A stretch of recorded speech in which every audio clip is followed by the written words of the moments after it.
আজকে থাকবে আদি আর শঙ্করাচার্যকে নিয়ে বলবো।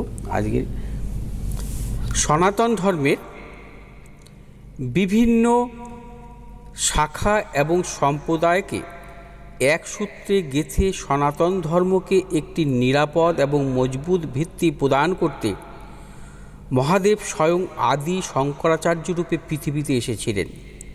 তিনি আদিগুরু। তার দেখানো পথেই এগিয়েছে সনাতন ধর্ম। তিনি সনাতন ধর্মের অভিভাবক এবং রক্ষক। আজকের পর্ব আদি শঙ্করাচার্যকে নিয়ে। শঙ্কর বিজয়ম নামক প্রাচীন গ্রন্থ অনুসারে 1788 খ্রিস্টাব্দে কেরল রাজ্যের কালাডি গ্রামে জন্মগ্রহণ করেছিলেন শঙ্করাচার্য। তার বাবার নাম ছিল শিবগুরু ও মায়ের নাম ছিল আজাম্মা। কথিত আছে ত্রিশূরের বিষচল শিব মন্দিরে পুত্র কামনা করে পুজো দিয়ে আশীর্বাদ স্বরূপ শঙ্করকে পেয়েছিলেন তার বাবা মা। তিনি ছিলেন শিবের বরপুত্র এবং পরবর্তীতে তাকে শিবের অবতার হিসাবে গুরুত্ব দেওয়া হয়েছে। রক্ষণশীল হিন্দু পরিবারে তার বড় হয়ে ওঠা। বাল্যকাল থেকে শঙ্কর ছিল অত্যন্ত মেধাবী ও আধ্যাত্মিক মানসিকতার। মনে করা হয় মাত্র 8 বছর বয়সে তিনি 4টি বেদ আয়ত্ত করে ফেলেন অতি সহজে।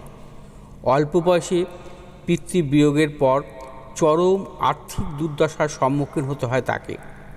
কৈশোর থেকে শঙ্করের ইচ্ছে ছিল সন্ন্যাস নেওয়ার, কিন্তু মা রাজি ছিলেন না। পরবর্তীতে তাকে রাজি হতে হয় এই নিয়ে একটি অলৌকিক ঘটনার উল্লেখ। একবার বালক শঙ্কর পূর্ণা নদীতে স্নান করছিলেন। এমন সময় একটি কুমির তার পা কামড়ে ধরে। শঙ্করের মা তখন সেখানে উপস্থিত ছিলেন। তিনি মাকে বলেন, মা, যদি সন্ন্যাস গ্রহণের অনুমতি দেন তাহলেই কুমিরটি তার পা ছেড়ে দেবে। ছেলের প্রাণ বাঁচাতে মা তাকে সন্ন্যাস গ্রহণের অনুমতি দিলেন। কুমিরও সাথে সাথে পা ছেড়ে অদৃশ্য হলেন। এরপর সন্ন্যাস নিয়ে গৃহত্যাগ করলেন শঙ্করাচার্য। গুরুর খোঁজে বেরিয়ে পড়লেন পথে। দীর্ঘ সময়ে পদব্রজে সারা ভারত পরিভ্রমণ করে অবশেষে গুরুর সাক্ষাৎ হল। নর্মদা নদীর তীরে ওঙ্কারেশ্বরের তিনি গৌরপাদের শিষ্য গোবিন্দ ভগবত পাদের শিষ্যত্ব গ্রহণ করলেন। গুরু শঙ্করাচার্যকে অদ্বৈত মত প্রচার করতে বললেন। পরবর্তীতে তিনি কাশী, বদ্রীনাথ সহ বহু স্থানে ঘুরে বেড়ান। অসংখ্য ভাষ্য, গুরুত্বপূর্ণ গ্রন্থ রচনা করেন এবং তার পাশাপাশি চালিয়ে যান অদ্বৈতবাদের প্রচার। এই সময় অসংখ্য অনুগামী ও ভক্ত তার সংস্পর্শে আসেন, তার শিষ্যত্ব গ্রহণ করেন। বহু ধর্মীয় বিতর্কে অংশগ্রহণ করে সেকালের ধর্মজগতের বহু স্বনামধন্য পণ্ডিতকে শাস্ত্র পরিচালনায় বা আলোচনায় পরাস্ত করে শঙ্করাচার্য হয়ে ওঠেন এক অতি প্রাচীন কিংবদন্ত স্বরূপ। মনে করা হয় কাশীতে বিশ্বনাথ মন্দির দর্শন করতে যাওয়ার সময় স্বয়ং শিব এক চণ্ডাল রূপে তাকে দর্শন দিয়েছিলেন।